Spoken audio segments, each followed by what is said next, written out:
नमस्कार, स्वागत करता हूं आप सभी दर्शकों का। कैसा रहेगा कुंभ राशि के दर्शकों के लिए वक्री शनि का प्रभाव, क्योंकि शनि महाराज दिनांक 23 मई को वक्री हो जाएंगे और डिग्री कर लिया, वो धीरे धीरे पीछे चलेंगे और लगभग 11 अक्टूबर तक का ये ग्रह गोचर रहेगा।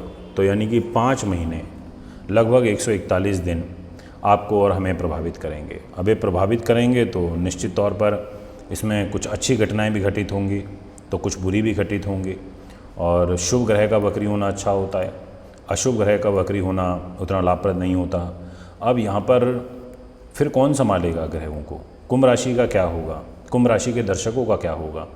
तो मित्रों, आपसे मैं बिल्कुल निसंकोच भाव से ये कह देना चाहता हूँ कि न्याय के देवता शनि आपकी राशि से 12वें स्थान में इस समय चल रहे हैं और 23 तारीख से हो जाएंगे वक्री।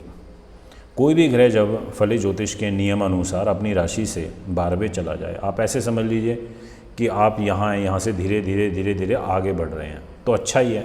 अगर आप पीछे आ जाएं, मेरी बैक में हैं, आगे की जगह मेरे पीछे खड़े हैं, तो पीछे से कोई भी वार कर सकता है, नुकसान पहुंचा सकता है। तो ऐसे ही जब भी कोई ग्रह अपनी राशि से पीछे चला जाए, बैक में आ जाए इधर, तो वो उतना अच्छा नहीं होता और ऐसे में फिर वक्री होना। तो कुंभ के लिए ये 12वें भाव में जब वक्री होंगे तो ऐसी स्थिति में कहीं ना कहीं ये कुछ खर्चों को लेकर के तनाव दे सकते हैं, दौड़ भाग बढ़ेगी, ऐसी चीज़ें और भी बहुत सारी चीज़ें हैं जो मुझे आपसे चर्चा करनी है। उससे पहले मैं आपको शनि के बारे में बता देना चाहता हूँ कि शनि न्याय के देवता हैं, हमें हमारे कर्मों का फल देते हैं, सूर्य पुत्र हैं, इनको अर्क पुत्र के नाम से भी जाना जाता है और इनका एक नाम सहरी भी है। मित्रों, यह ग्रह बहुत अच्छा ग्रह है। अगर हम अच्छे फल करते हैं, अच्छे कर्म करते हैं मतलब, तो हमें फल बहुत अच्छा मिलता है। अब एक जस्टिस है, उनका तो काम है न्याय करना। अब किसी ने कुछ गलत काम किया है और कोर्ट में केस चला गया और जज साहब उसको सज़ा सुना देते हैं सभी चीज़ों को समझने के पश्चात, तो फिर इसमें जज साहब की तो गलती नहीं है। उन्होंने तो कानून के तहत देखा कि ये दोषी है तो इसको सज़ा होनी चाहिए। अब हम ये बोलें कि जज में कमी है या जज ने गलत किया तो कहना गलत होगा, वो प्रोसीजर के तहत हुआ। ठीक इसी प्रकार से शनि ने हमें नुकसान पहुंचाया, शनि के कारण हमारे साथ ऐसा हुआ, शनि ने हमारा ये किया, ऐसा नहीं है। शनि ने हमारे पिछले जन्मों के कर्मों के आधार पर ये जो हमें मनुष्य योनि मिली और जो भी हम बुरे कर्म करते हैं उसकी सज़ा के रूप में वो हमें सज़ा देते हैं, हमसे तपस्या करवाते हैं। इसीलिए 7.5 वर्ष की चलती है, इसीलिए ये ढैया जो होती है ये 2.5 वर्ष की चलती है। आप बताइए, कोई भी एक ग्रह ऐसा, कोई ग्रह है ऐसा जो इतना लंबे समय के बाद परिवर्तन करता हो? नहीं है, सिर्फ शनि है। यही कारण है कि धीमी गति से चलते हैं और हमारे मानव जीवन को प्रभावित करते हैं, इस सृष्टि को प्रभावित करते हैं, लोग भविष्य को प्रभावित करते हैं। अगर कुंडली में ये कमज़ोर स्थिति में हूँ तो आयु से संबंधित पीड़ा, आयु को कष्ट, मृत्यु तुल्य कष्ट दे देते हैं, रोग देते हैं, विपत्ति देते हैं, दुख देते हैं और ये हमें बहुत अच्छा धैर्य भी देते हैं। ये हमसे परिश्रम भी खूब कराते हैं, हमसे सेवा भाव भी खूब कराते हैं, क्योंकि इनमें सेवा का भी भाव है। शनि महाराज व्यापार के कारक हैं, शनि महाराज लोहे लंगड़ के काम, खनिज के कारक हैं, ये खेतीबाड़ी के कारक हैं, ये मज़दूर वर्ग से ताल्लुकात रखते हैं, ये पराधीनता जैसी स्थितियों को बना देते हैं। इनमें बहुत अच्छी कूटनीति है, कूटनीतिक प्लैनेट हैं, ये उद्योग कारखानों का काम कराते हैं, ये कल पुर्जे, जितने भी पार्ट्स हैं, जितनी भी बड़ी बड़ी इंडस्ट्रीज़, फैक्ट्री चल रही हैं उनमें पार्ट्स बनते हैं, तो उन पार्ट्स के जो कारक होते हैं वो ये शनि महाराज होते हैं। तो इसका मतलब कितना बड़ा डिपार्टमेंट, कितनी बड़ी जिम्मेदारी यहाँ पर शनि ग्रह के पास है। ये खनिज के, ये अकस्मात धन लाभ के, जुए, सट्टे, लॉटरी, ऐसी चीज़ों के माध्यम से अकस्मात धन लाभ आना, क्योंकि रात्रि बलि हैं, पश्चिम दिशा में बलि होते हैं। रात्रि बलि होने के कारण, पश्चिम दिशा में बलि होने के कारण इनको रात में ज़्यादा बल मिलता है। इसलिए 2 नंबर के काम जितने होते हैं इनमें शनि का इन्वॉल्वमेंट होता है और ये सब रात में ही किए जाते हैं। सूर्य पूर्व में निकलता है, पश्चिम में अस्त हो जाता है और अंधेरा हो जाता है और उसी समय फिर शनि को बल मिल जाता है पश्चिम दिशा में। तो मित्रों, ये सब विषय हैं, बड़े महत्वपूर्ण हैं, इनके अपने अलग प्रभाव हैं। मैं आपसे अब बात करना चाहता हूँ विषय पर। विषय तो ये भी था, बहुत सारे लोगों को लगेगा कि हाँ सुनना पसंद नहीं किया होगा या उनको लगा होगा कि अभी राशिफल केवल सुनेंगे, बट इन बातों का भी बड़ा महत्व है, इनको समझना भी बहुत ज़रूरी है।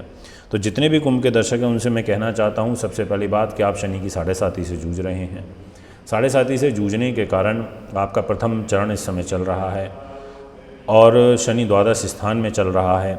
तो परिवार एवं जो व्यवसाय से संबंधित दौड़ धूप है वो आपकी बढ़ेगी, परिश्रम आपका बढ़ेगा, खर्चे अधिक होने का इसमें एक योग बनता हुआ नज़र आ रहा है, परंतु आय होगी, ये मैं आपको 100% कह देना चाहता हूँ। किसी भी प्रकार से मैं आपको भ्रम में नहीं रखूँगा। आय इसलिए होगी, एक तो अभी आपकी लगन में गुरु बैठे हैं, दूसरा जून के महीने में लगभग 20 जून को गुरु महाराज वक्री हो जाएंगे, वक्री होकर और 3 गुना ज़्यादा फल देंगे। तो इसका मतलब आपके लिए धन के लिए, मान सम्मान के लिए, भाग्य के लिए, बच्चों के लिए, संतान के लिए तो अच्छा है, परंतु खर्चे बहुत होंगे, आपके कार्य विलंब के साथ होंगे, आपको परिश्रम बहुत कराएंगे, आपको उलझनों में उलझा के रखेंगे, पेमेंट को फंसाएंगे, देंगे ज़रूर पर पेमेंटें फंसेंगी ऐसी सिचुएशन में। मतलब जो बनते हुए कार्य हैं उनमें एक विघ्न की जो स्थिति है वो बनेगी। आपके जितने भी निकट के बंधु हैं, मतलब जिनसे आप बहुत ज़्यादा लेन देन करते हैं या जिनके साथ आपका व्यवहार बहुत ज़्यादा अच्छा है, तो ऐसे सब लोगों के साथ में भी एक यहाँ पर कुछ जो मन मुटाव की स्थिति है वो बन सकती है।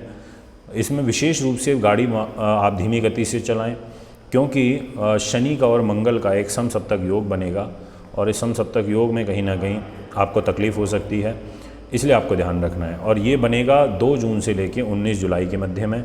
इस दौरान जो आपके लिए मंगल हैं वो नीच के होकर के गोचर करेंगे छठे भाव में। जब भी कोई ग्रह नीच का होकर के छठे भाव में गोचर करे तो ऐसे में जो परिस्थितियां होती हैं वो उतनी अनुकूल बन नहीं पाती हैं। ऐसे में कहीं ना कहीं जो तकलीफ़ है वो बढ़ जाती है, इसलिए आपको ध्यान रखना पड़ेगा। रोग चोट शत्रु बाधा पुलिस केस मुकदमे के घर में छठे भाव में मंगल आ जाएंगे 2 जून से लेकर 19 जुलाई तक, और सामने 12वें भाव में होंगे शनि। तो शनि मंगल जो एक दूसरे को देखेंगे ये ठीक नहीं है, कहीं आप फंस सकते हैं, इसलिए आपको ध्यान रखना होगा मित्रों। इसके अलावा पॉजिटिव साइन एक और है, वो ये है कि जो बुध का फल है वो आपके लिए अच्छा है, क्योंकि बुध ग्रह दिनांक 26 मई को आपके पंचम भाव में आ रहे हैं, धन लाभ के घर में। तो जब ये बुध 26 तारीख को यहाँ गोचर करेंगे तो 26 मई से लेकर के आप ये समझिए लगभग आपके लिए जो 3 महीने का समय रहेगा वो धन लाभ के लिए तो ठीक रहेगा। तो ये है आपका प्रभाव। अगर आप भी कुंडली बनवाना चाहते हैं तो मुझे संपर्क कर सकते हैं online phone number consultation. 01125638157 25638168, mobile number 9999886090 9212286090, email info@astrohubworld.com, website www.astrohubworld। दर्शकों, अगर आप अपनी कुंडली दिखाना चाहते हैं, वह घर का नक्शा बनवाना या वास्तु विजिट या पूजा पाठ करवाना चाहते हैं तो आप हमें निम्न पते पर संपर्क कर सकते हैं। हमारा दिल्ली का पता है